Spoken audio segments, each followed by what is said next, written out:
ਪਿੱਛੇ ਜੀ ਬੱਚੇ ਨੇ ਆਵਾਜ਼ ਦਿੱਤੀ ਹੈ ਤੇ ਇੱਕ ਨੌਜਵਾਨ ਆਣ ਡਿਆ ਆਪਣੇ ਮੋਢੇ ਤੇ ਰੱਖਿਆ ਨੇ ਉਹਨੇ ਮਸਵਾਕਾ ਤੇ ਮੇਰਾ ਖਿਆਲ ਕਹਿੰਦਾ ਵਿਚਾਰਾ ਕਿਤੇ ਜਾਣਾ ਚਾਹੁੰਦਾ ਵੇ ਤੇ ਉਹਨੂੰ ਪੁੱਛਨੇ ਆ ਜਨਾਬ ਉਹਦੇ ਨਾਲ ਗੱਲਬਾਤ ਕਰਨੀ ਆ ਕਿ ਕਿੱਥੋਂ ਆਇਆ ਤੇ ਕਿੱਥੇ ਜਾਣਾ ਚਾਹੁੰਦਾ ਵੇ।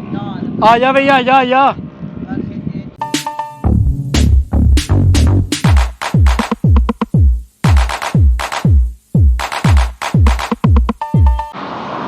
आ जा भी, आ जा जवाना, आ जा जल्दी, आ जल्दी, बड़ी गर्मी, आ जा, आ जा। और पुत्र किथे जाना ही? मैं पूरब जाना। पूरब जाना मैं? हां। ते मोटे दे उत्ते की लदे आई? हम सुहागा भाई। किथों आया मैं? मैं पूरबों आया। पूरबों आया मैं। ते दिहाड़ी दे किन्नियां कर मसवाका वेच दे? दिहाड़ी दियां 50 वेचना। 50 मसवाका वेच देना। खज्जे खराब हो गई एक दुकान ते सारे मसवाक देना। अच्छा अच्छा। 1000 रुपए दिहाड़ी लाग जाने जी हुन अजकल काम बड़े मट्ठे पे ने। चिट्टे चुगने आए। अच्छा। रोटी दा गुजारा कमाने आए। ते किन्ने भैन भरा हो? भरा 6। समझ रहे हो? समझ रहे हो आप? समझ रहे हो ना? 6 भरा ते भैणा भैणा ते ओ गुजारा हो जांदा घर दा? हां शुक्र है मालिक दा। ये तो सामने निकले आ। ते घर च कोई होर भी कमाने वाला है वे कि नहीं? घर अब्बू भी है। अब्बू भी? हां। ते ਇੰਨੀ ਗਰਮੀ ਦੇ ਵਿੱਚ ਤੂੰ ਮਸਵਾਕਾ ਵੇਚਣ ਡਿਆ, ਕਿੰਨੇ ਵੀ ਸੁਬਾਹ ਨਿਕਲਣਾ? ਸੁਬਾਹ ਨਿਕਲਦਾ ਜੇ ਸਿਆਲ ਕੱਢ ਕੇ ਹਾਂ ਫਿਰ ਰੋਟੀ ਛੋਟੀ ਖਾ ਕੇ ਤੇ ਨਿਕਲ ਜਾਣਾ ਕੰਮ ਤੇ। ਤੇ ਮਸਵਾਕਾ ਕਿੱਥੋਂ ਲਿਆਂਦੇ ਹੋ? ਆ ਭਾਜ ਬੂਟੇ ਲੈ ਦੇ ਕਿੰਨੇ ਦਾ ਇੱਕ ਬੂਟਾ ਮਿਲ ਜਾਂਦਾ? 1000 ਰੁਪਏ ਦਾ। 1000 ਰੁਪਏ ਦਾ ਇੱਕ ਬੂਟਾ? ਤੇ ਉਹ ਬੂਟਾ ਕਿੰਨੇ ਕੁ ਦਿਨਾਂ ਦੇ ਵਿੱਚ ਮੁੱਕਦਾ? ਬੂਟਾ ਮਹੀਨੇ ਨੂੰ ਕੱਢ ਛੱਡਨੇ। ਮਹੀਨਾ ਇੱਕ ਨਿਕਲ ਜਾਂਦਾ? ਮੈਂ ਰੋਜ਼ ਜਾਣਾ ਮਹੀਨਾ ਲਾ 1 ਲੱਖ ਰੁਪਏ ਦਾ।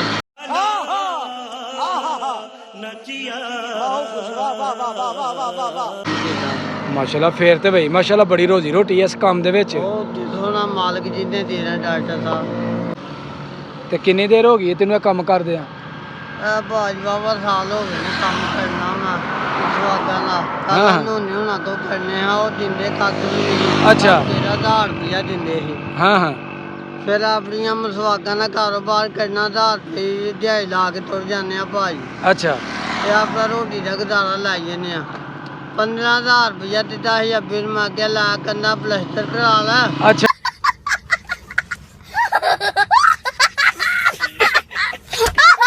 ਪੈਸੇ ਆ ਨਹੀਂ ਤੇ ਲੱਖ ਰੁਪਇਆ ਸੀ ਉਹ ਹੁਣ ਮੈਂ ਰੋਜ਼ ਹੀ ਕਮਾਨਾ ਵਾ ਧੁੱਪੇ ਖੱਜੇ ਖਰਾਬ ਹੁੰਦਾ ਵਾ। ਚਾ ਵੇਖ ਲਓ ਮਾਲ ਥੋੜੇ ਰਹਿ ਗਿਆ 20 ਮਸਵਾਕਾਂ। ਅੱਛਾ ਇੱਕ ਦੁਕਾਨ ਦੇ 60 ਬੰਦੇ ਨੂੰ ਮਸਵਾਕਾਂ ਦੇਣੀਆਂ ਹੁੰਦੀਆਂ। ਠੀਕ ਹੈ।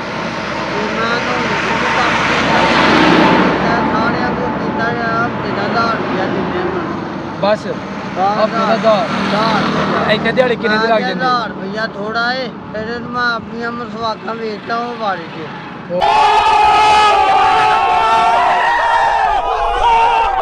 ਆਪਣੇ ਸਕੂਲ ਨਾਲ ਰੋਜ਼ੀ ਕਮਾ ਦੇ ਘਰ ਤੇ ਤੇਰਾ ਖਾਣ ਪੀਣ ਵੀ ਠੀਕ ਹੈ? ਆ ਸ਼ੁਕਰ ਹੈ ਸੋਨੇ ਮਾਲ।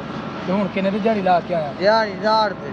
1000 ਦੀ ਲੱਗ ਗਈ? ਹਾਂ। ਤੇ ਖਰਚਾ ਆਣ ਜਾਣ ਤੇ ਕਿੰਨਾ ਹੋ ਜਾਂਦਾ? ਖਰਚਾ ਡਾਕਟਰ ਜੀ ਫ੍ਰੀ ਆਣਾ ਤੇ ਫ੍ਰੀ ਜਾਣਾ ਵਾ।